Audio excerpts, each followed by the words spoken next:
सभी को good morning, सलाम, जय मसीह की। आज परमेश्वर का वचन आपके साथ साझा होएगा। वो है भजन संहिता 119 अध्याय और उसका 20वां भाग। बहुत ही प्यारा वचन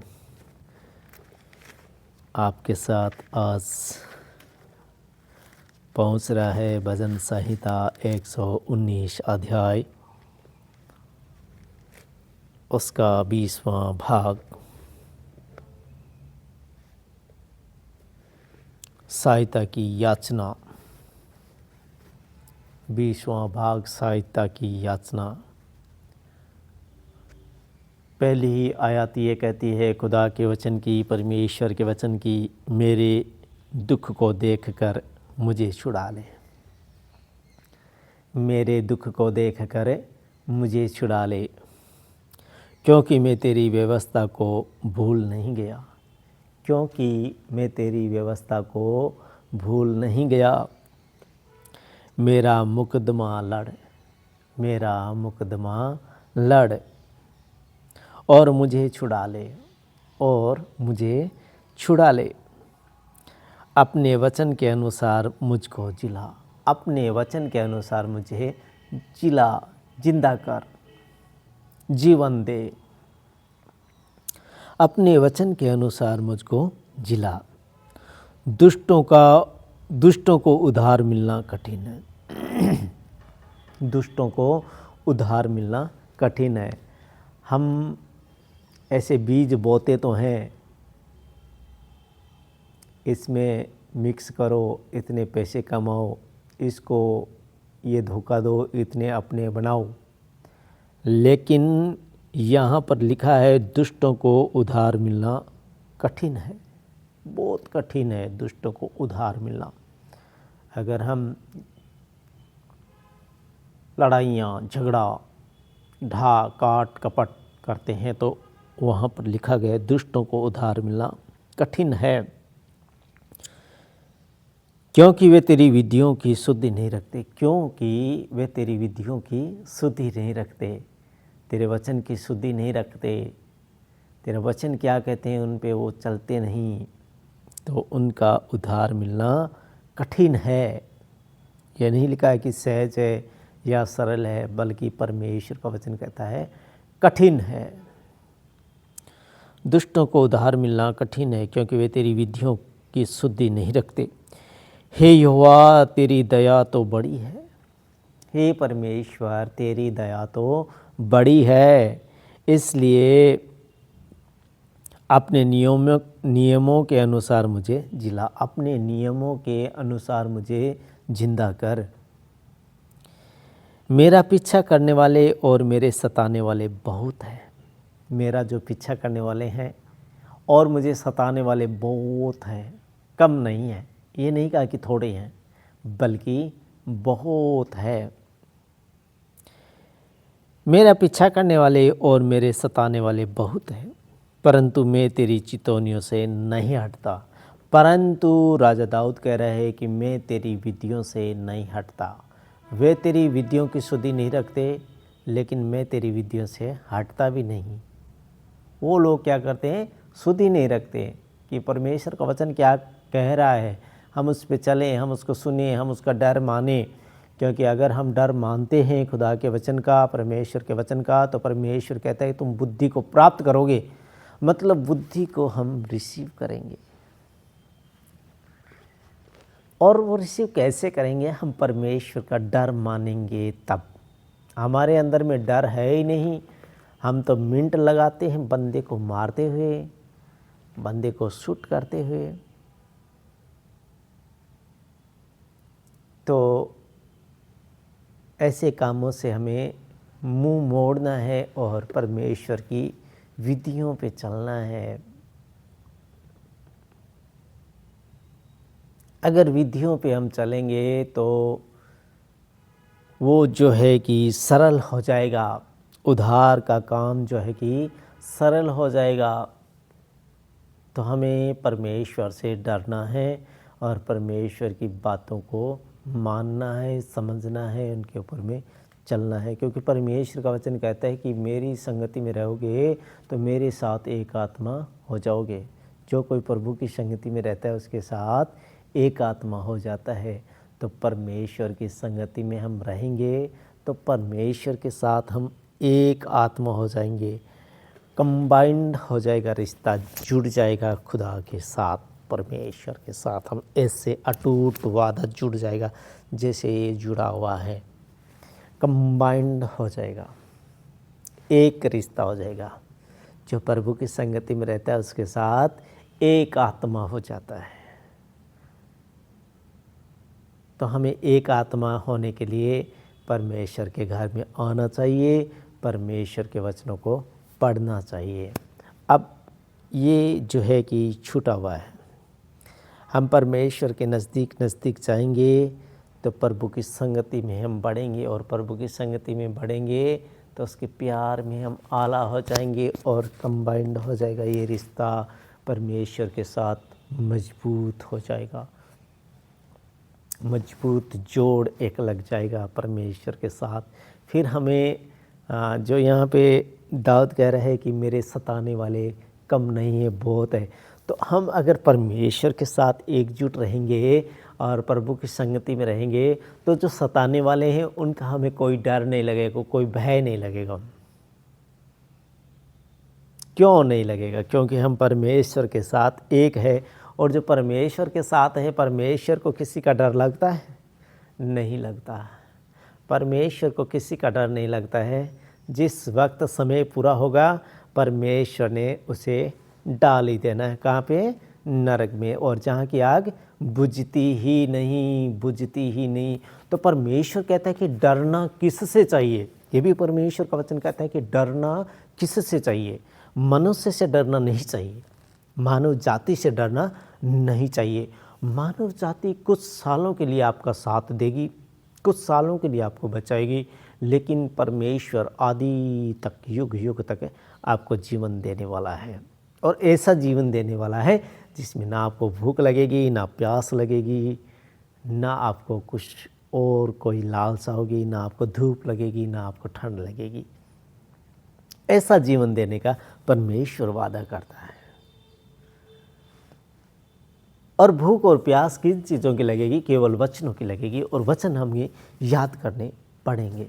और वचन हम यहाँ पर याद करेंगे तो उस आत्मा, उस हृदय रूपी पट्टियों के ऊपर में लिख दिया जाएगा वो वचन को। तो हमें वचनों को याद करना चाहिए। तो परमेश्वर का वचन कहता है कि डरना किससे चाहिए? डरना मनुष्य से डरना नहीं चाहिए, आदमी से डरना नहीं चाहिए। क्योंकि परमेश्वर कहता है कि आदमी ज़्यादा से ज़्यादा तुम्हारा क्या करेगा? तुम्हारे प्राण की, तुम्हारी देह को, तो जो फिजिकली देह, जो मिट्टी की यहाँ से शरीर, संसार से मिली हुई देह को नष्ट कर देगा, लेकिन तुम्हारे प्राण को, प्राण की हानि नहीं कर सकेगा।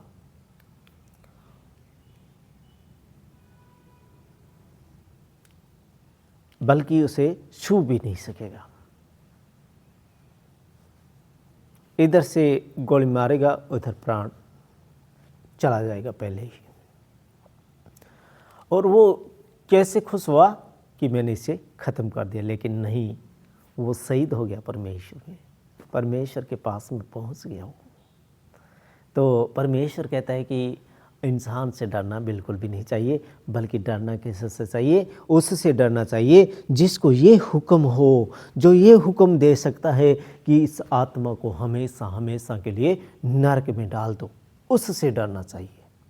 और वो जो नरक की आग है वो कभी बुझती ही नहीं, बल्कि जलती ही रहती है। तो उसमें तड़पना ही तड़पना है। तो उससे अच्छा है कि आप परमेश्वर से डरो, ना कि मनुष्य से डरना है हमें।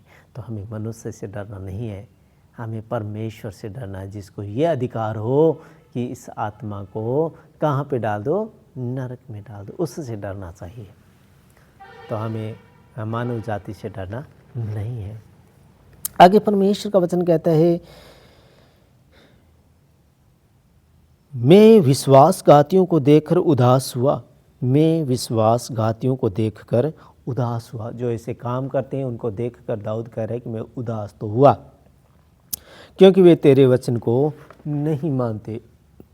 दाऊद क्यों उदास हुआ? क्योंकि वे परमेश्वर के वचन को नहीं मानते।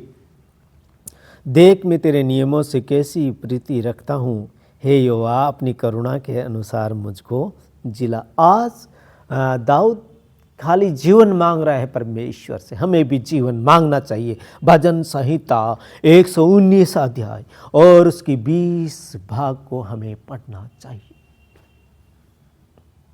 केवल जीवन की बातें हो रही कि मुझे जिला, मुझे जिला, मुझे जिला। 159 आयत ये कहती, देख मैं तेरे नियमों से कैसी प्रीति रखता हूँ, हे यहोवा अपनी करुणा के अनुसार, अपनी करुणा के अनुसार मुझे जिला, मुझे जीवन दे। वो जीवन मांग रहा है वो परमेश्वर से। हमें भी मांगना चाहिए। हमें नहीं होना है इन संसार की बातों में व्यस्त, संसार के कामों में व्यस्त, संसार के पैसों में व्यस्त, क्योंकि परमेश्वर का वचन कहता है कि रुपया सब बीमारियों की क्या है? जड़ है। अगर आपके पास में ज़्यादा रुपया आएगा तो सब बीमारियों की जड़ क्या होएगी? रुपया होएगी। तो हमें रुपया परमेश्वर से मांगना बिल्कुल भी नहीं चाहिए। हमें ढूंढना चाहिए केवल परमेश्वर को।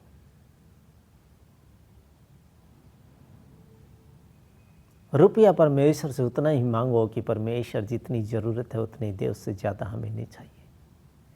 हम रुपया बटोरने के लिए यहाँ पर नहीं आए, बल्कि हम यहाँ के यात्री हैं और यात्रा कर रहे हैं। और यात्रा करते हुए हमें रुपयों का बोझ लेके नहीं चलना है, बल्कि हमें जो हमारे जो सूटकेस है, जो हमारे संदूक है, उनको भरना किससे चाहिए?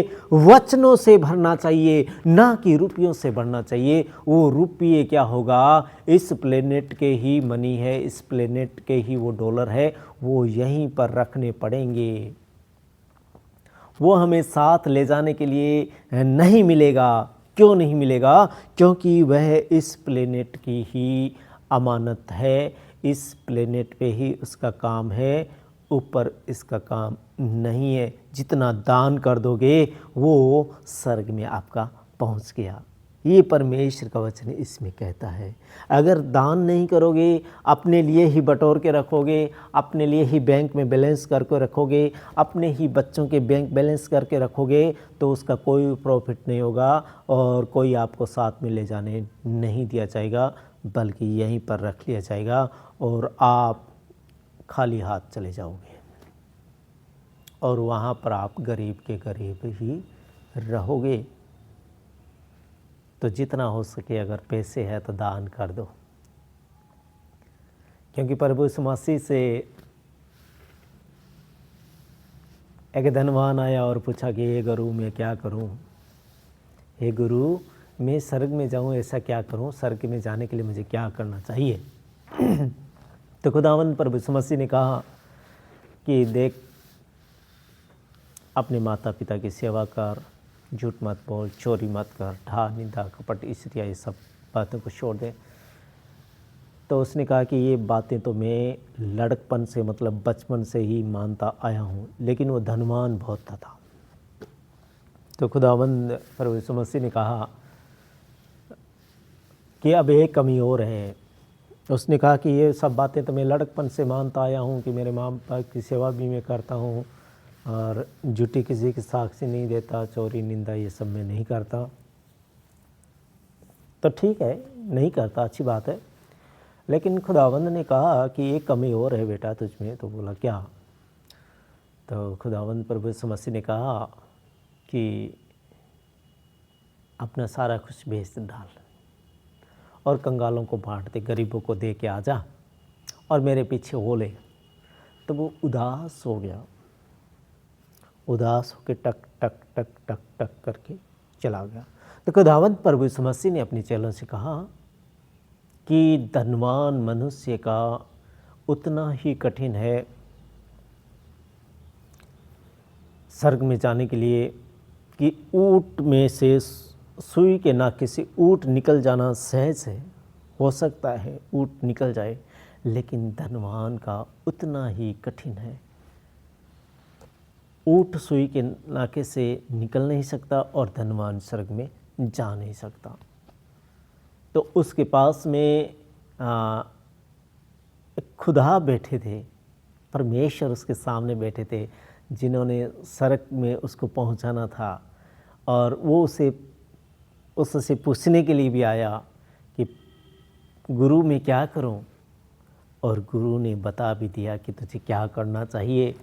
लेकिन वो अपने उस बोझ को हल्का करना नहीं चाहा, बल्कि उसे उठा के ही रख के वो ऐसा सोच रहा होगा कि मैं इस बोझ को, इस रुपये को लेके चला जाऊंगा स्वर्ग में, लेकिन कोई ले जाने नहीं देगा, बल्कि यहीं पर रख लिया जाएगा, क्योंकि ये अमानत केवल इस संसार की है, इस प्लेनेट की है, ये मनी यहीं पर चल सकती है, स्वर्ग में इसका लेन देन नहीं होगा।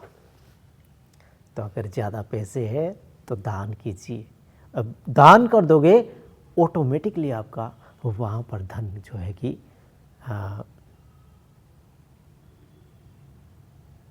वो कन्वर्ट हो गया, स्वर्ग की मनी में कन्वर्ट हो गया। यहाँ अगर गरीबों को दिया तो, अगर गरीबों को हम देंगे नहीं, कन्वर्ट नहीं होगा, यहीं पर रहेगा।